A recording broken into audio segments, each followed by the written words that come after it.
Hello everybody, this is Tyler, I was in the pocket, and welcome back to Lucid9. Just in case you got confused, I forgot to save before I started recording. So when I actually started recording, I think it flashed from the save screen back to here. Anyways, without further ado, let's continue. I tried to forget the encounter, to strangle the hope that was rapidly rising in me. Sooner or later, she would get tired of me. Sooner or later, she would decide to leave. Sooner or later, she would just be another face in the crowd calling me Freaky Freak. She never did. She moved cities and started attending the academy. I followed her out, all the while expecting that one day she'd realize that she didn't have to be with a freak and she could have any friend she wanted. And on that day, I would have moved to Samu for nothing. But that day never came.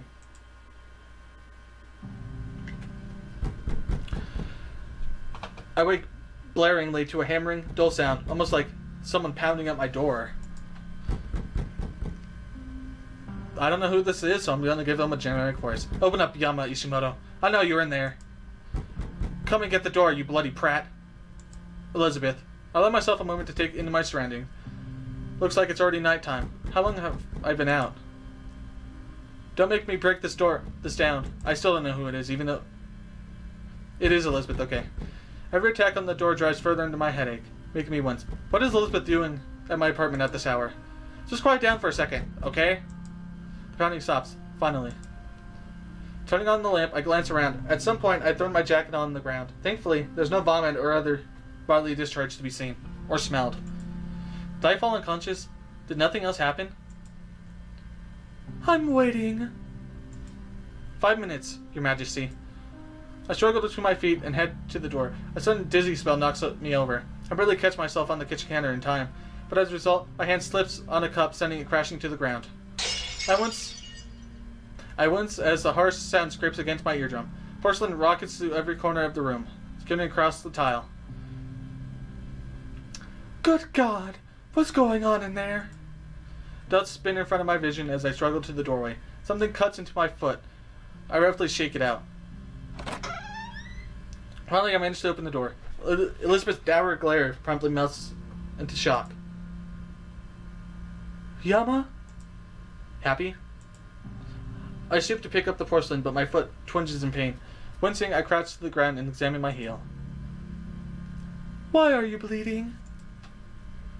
I point wordlessly to the shards of the cup. Elizabeth sighs, gingerly plucking them from the corners and dumping them into the trash. You seem to be getting into these scrapes quite often. Hey, it's not every day I break a cup. She ponders this silently. It's only when I actually clock the time. What are you even doing here? No, actually, how did you know where I live? She flicks the last of the shards in the trash can, then turns to me, hands on her hips. Is that really what matters right now? Look, first, we need to take care of your foot. Where's your first aid kit? Tell her. She wants to care for you. I obviously point to the medicinal. I can't even say that word. But yes, like it's a I can't even say the word now because I forgot what it looked like. Cabinet in the kitchen. Bottom shelf, next to the stove.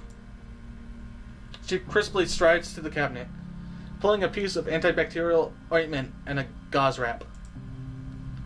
Foot. I can bandage it myself. I can do better. Are you seriously turning this into a competition? That wasn't what Just stick out your leg. I don't have the will to argue with her. I gently extend my foot. She wets a towel and dabs it against my heel. You're lucky that this is a shallow cut. There's not even any glass in it. Sure. She expertly slicks the ointment, then binds the injury with the wrap, as if she's done so 1,000 times. The fluidity of her motions are almost hypnotizing. As she finishes, she suddenly speaks, her voice unusually soft. Why were you at the train station yesterday? I froze at her words, drawing my foot and taking a step back. Train station? Did she see me with Rui? This about Shoji's death? I tried to stick with a cautious answer. Rui was planning on commuting from home, so she had to take her stuff to the train station. I was just... That's not what I meant, Yama. You know it. Why were you at the scene where an academy student died? My mouth runs dry. I work to speak past the ache in my throat. What? Shoji Hasegawa. He died at the train station, and you were there. How? How did you know that?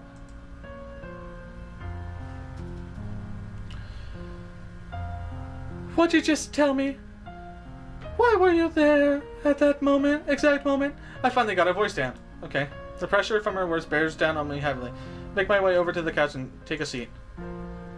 Were you there too? Yama, just answer. How did you know? Why are you always so insufferable? I might not be your best friend, but don't you trust me? Just one whit. Whit? My exhaustion, my nausea, my dizziness. It culminates into a lump of long-ridden resentment. Insufferable? I'm the one who was insufferable? Seriously, Yama. I was just a normal student in normal class. I didn't cause trouble. I didn't bother anyone. Who bothered whom first? Who insulted whom first? Who was the person who pretended to be my friend? I wasn't pretending. I was trying to help you. Oh, yeah. You were an angel. Nagging and criticizing and micromanaging me. You should have just done my homework for me. Let me ask you, did I ever ask for your help? Did I ever ask for you to tell me that I was trash at everything? Look, I'll admit that I made some mistakes, but I was trying to help you. Well, I thought so too, until that project. Don't tell me that I'm insufferable. You're the one who started it. Elizabeth bristles visibly and grabs my shoulder. Her breath is hot against my face. A current of lavender and vanilla brushes against my cheek. What did you think? What did you expect? Did you think I would baby you around? You dumped that project. Left me to do everything. You don't know how many all-nighters I had to pull just to get that bloody poster done in time. That poster isn't even what? Worth anything? It's worth a grade, Yama, and grades are money. More than that, it was the City Link project that was worth 50% of our grade. I blink in surprise at this fact. Honestly, I never checked the syllabus. The fact that one project would be worth so much is alien to me.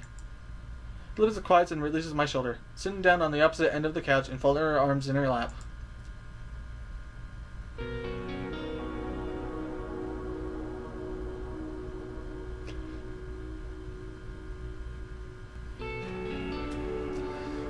Sorry, I'm just taking in the majesty that is Elizabeth.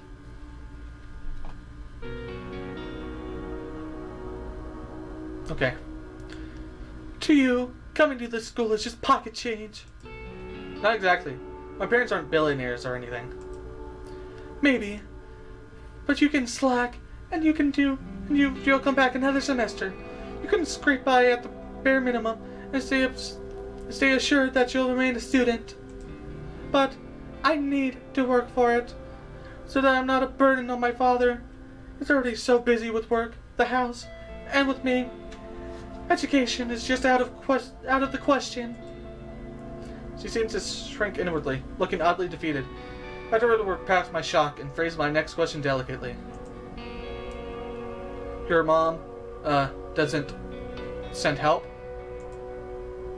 She's dead. Oh.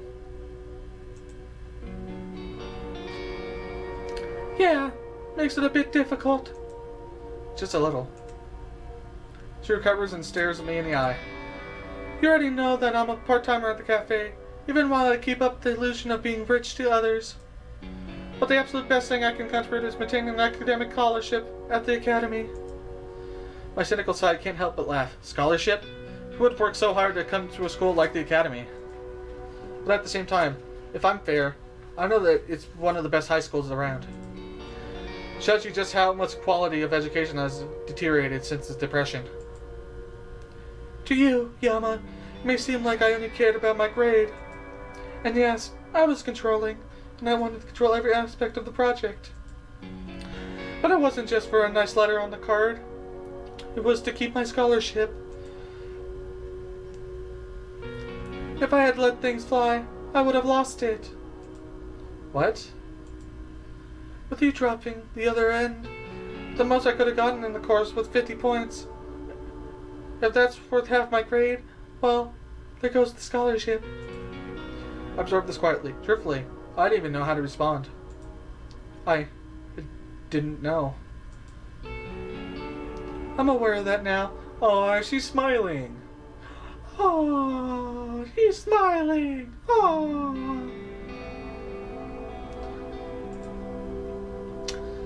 My grades are my livelihood. So is how I uphold myself about my peers, my extracurricular activities, my everything, really. A full scholarship to a school like this is nothing to sneeze at. But you're basically a slave to the school. Well, I wouldn't know I felt that way a lot. But it doesn't matter, as long as I can win it back. She trails off, her eyes drifting to the distance. I nudge her. When what? Oh, nothing. Yeah, that sure looks like nothing. Well, it's not important at the moment. What I want to know is why you were such an insufferable arse on that project. Loath as I am to admit it, you weren't completely awful until it started. Her subtle insults almost seemed to hold a teasing edge. It prompts me to reply honestly. Well, your nagging was irritating and your opinions were bad. But honestly, I didn't care that much until this one day where you mentioned my sister. Sister? She seems generally aghast at this nugget of information. You don't remember? I didn't even know you had a sister. Oh, interesting. At the time, I thought it was a deep insult. Oh, and your sister thought so too? Well, she's dead. Sure, her eyes widened. Oh. Bit hard. Just a bit. I'm sorry, then. I didn't know. Was that why you dropped the project? Something like that. Well, it makes sense. A moment of silence falls between us as we work to process these revelations. Honestly, it was fairly alien to share a civil conversation with Elizabeth. Up until just a week ago, we've been at each other's throats on a nearly daily basis. This really is like Pride and Prejudice, isn't it? What? Well, I've gone so long misunderstanding you. Well, so have I. I guess both of us are Mr. Darcy. And Elizabeth Bennet. I suppose everything is, to some extent. You're more than most, Miss half-English woman whose name is Elizabeth. And you, as well, Mr. takes this wealth for granted. Before I can respond to this, she clears her throat. But this is getting off topic. Seriously, Yama, I need to know why you were at the train station. My guard instantly rises, even though Elizabeth doesn't seem to have any bad intention. Just a mention of the trauma puts me on alert. Why do you need to know?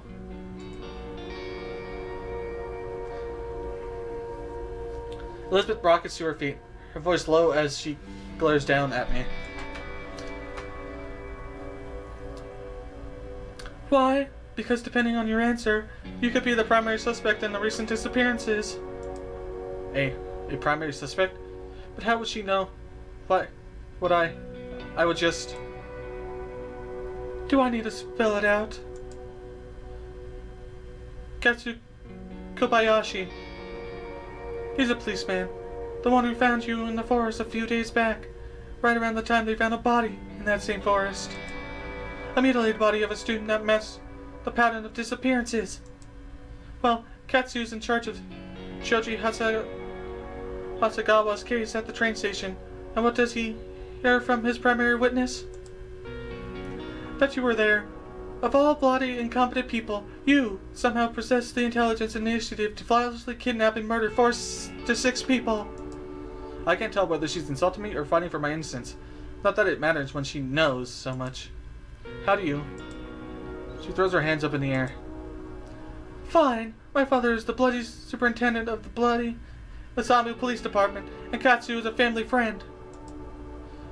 Now, will you tell me? I'm stricken speechless by this barrage of revelations. Elizabeth, the daughter of the police superintendent? Come to think of it, maybe she has superior knowledge of dressing wounds because her dad is the police superintendent. Pieces start falling into place. Elizabeth's atypical outlook on the killings, her systematic behavior during the school investigations, how she knew how to handle a gun, even just in laser tag. Something makes sense about her. If you're wondering, no, my father doesn't blab about confidential information. I learned as part of an investigation process that involved Katsu interviewing me. What? I wasn't even thinking about that.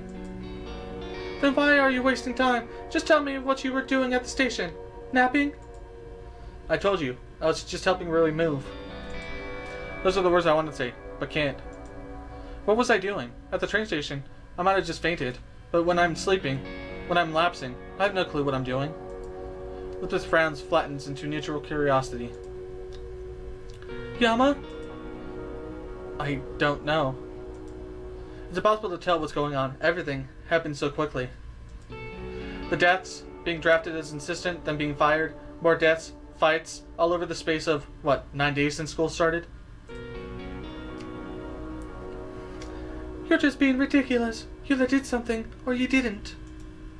Look, just say that you couldn't have had anything to do with Shioji's death. What if I did? Then say that you did. Is it really that hard?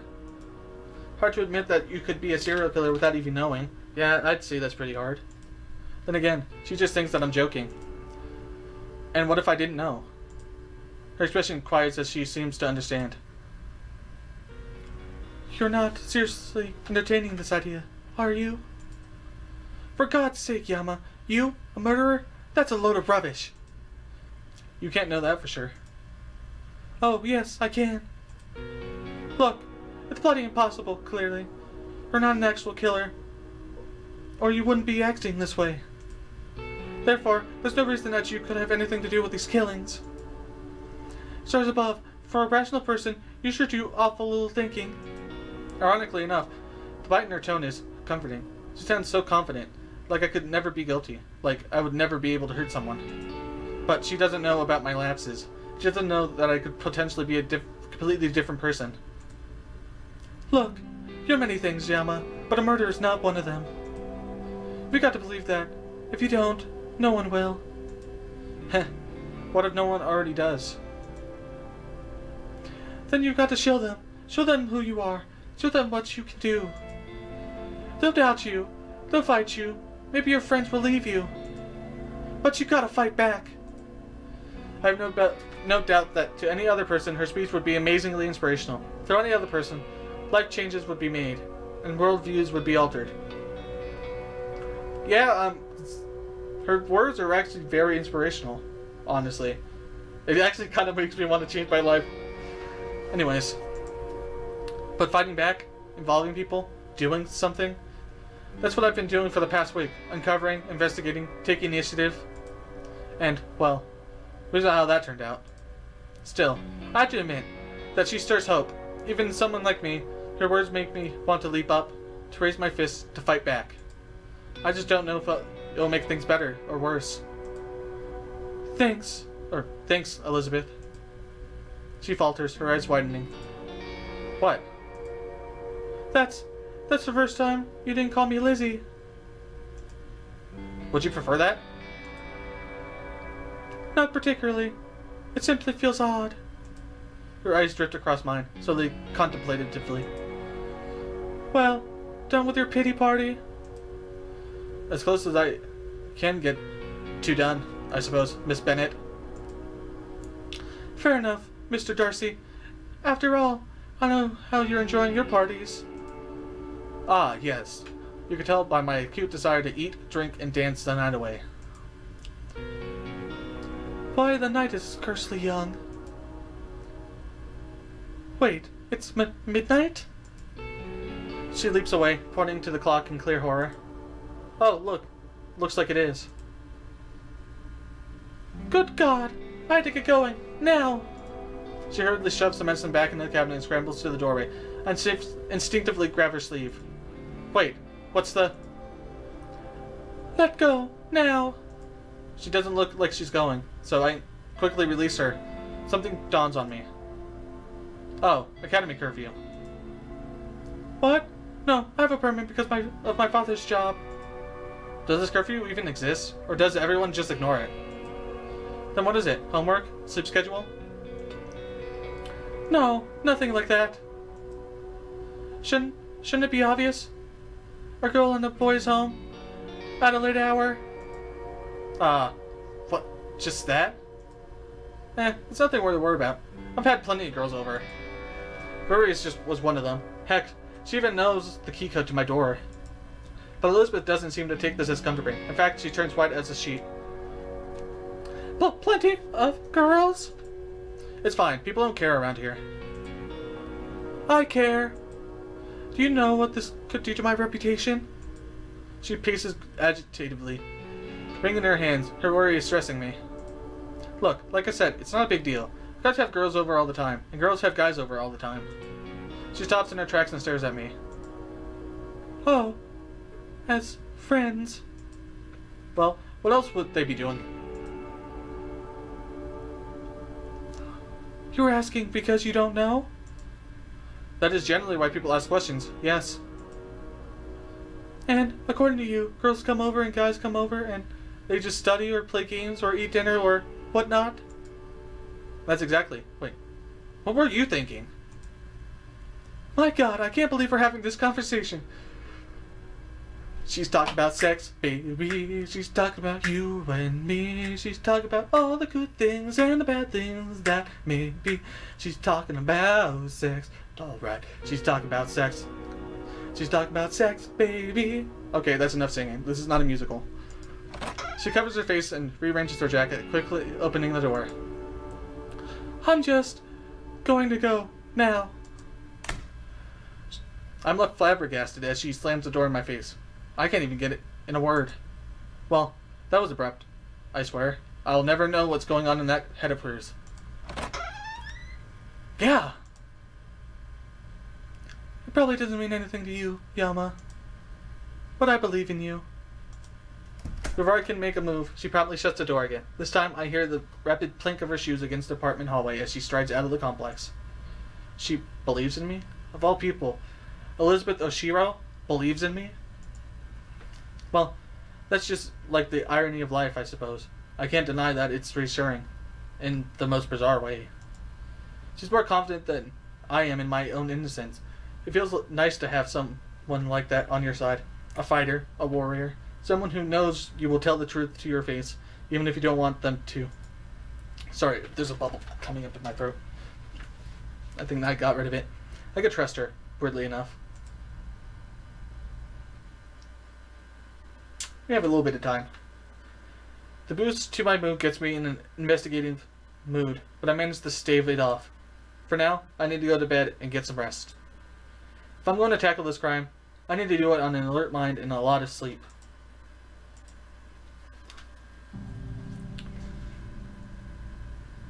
I'm tossed awake by the rattle of a jackhammer just outside my window. It's still dark out and my eyes are blurry. I rub them and squint into the street. A handful of men garbled in bright orange are huddled around some crack in the middle of the road, surrounded by 3 large trucks. Definitely construction work of some kind. I fall back into my bed and jam my pillow over my ears, but it's futile.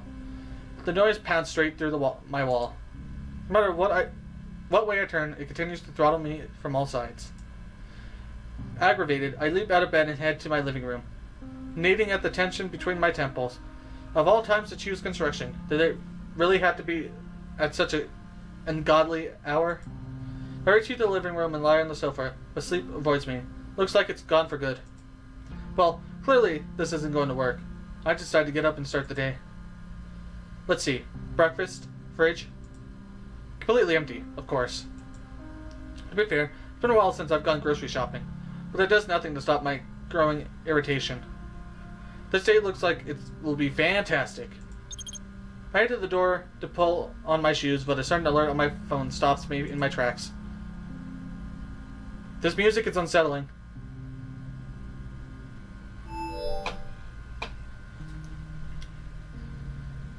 I have not heard from you in some time, Mr. Troll. Is the night bothering you? That can often be unreasonable. No. I don't need another mysterious email. I don't need advice. I don't need any of this. Unreasonable? Wasn't there something about the case that was unreasonable? Come to think of it, maybe I should check into the independent killings again. From the sounds of it, those killings might have a substantial connection to this case. Well, I guess the internet exists for a reason. I withdraw my phone, running a search on the independent killings.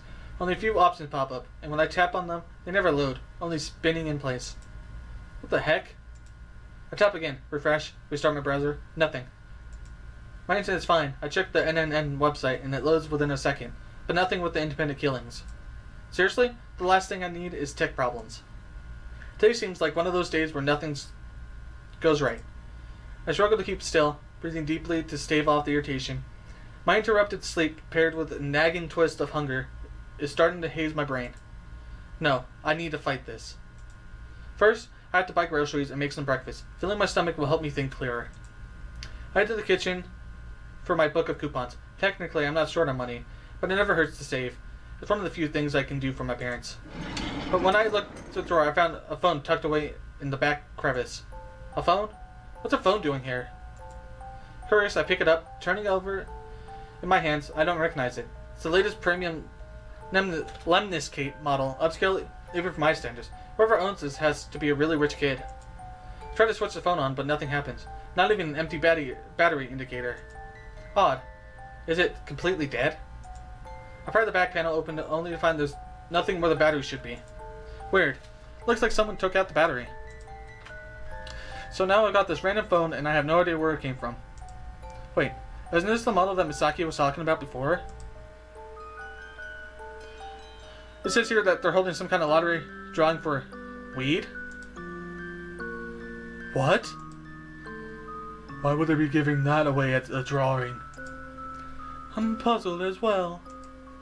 Someone mind explaining what this weed is? Weed. It's just an acronym for Wireless Energy Director. It's a new lemniscate cell phone that can run on power from a wall socket, even without a battery. That's right. This is the new model that Misaki was raving about.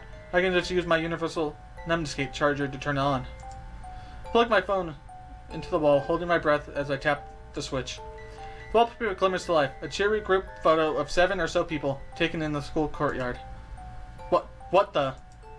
These faces are the faces of Shoji, Akane, Haru, and Yahiko. Huddled around them are 3 other students whom I don't recognize, but I think I've seen them around the cafeteria as the Happy Club. Could this be Yahiko's phone? No, he hasn't come over since last week. And even if he did, there's no reason for him to leave his phone here, much less without a battery. Then I noticed that the phone has no lock system, no number code, no fingerprint recognition, no voice command. Something feels dirty about looking through someone else's personal information, but given the circumstances, it can't really be helped. I held my breath and slid the lock aside. Browser messages pop onto the screen. All from Yahiko. Bewildered, I filter through them. Dude, where are you? Dude, tell me right now. Haru, pick up your damn phone. I'm coming, so help me. I'm coming for you, damn it. The phone slips out of my hands and clatters on the counter. I stare at it wordlessly, aghast. This is Haru's phone? What is Haru's phone doing in my apartment? Frantically, I checked the timestamp of the messages. 2 nights ago, just an hour after the train incident. The train accident where Yahiko had allegedly been arrested and taken to the police. Was that why his words were so harsh? But then, why did I see him in District 6 that night? Haru, Yahiko, Shoji. The lapse. What happened during the lapse? Uh-oh. Well, I'll leave this off here. This has been Tyler. I was in the pocket. I'll see you when you see ya. Bye-bye!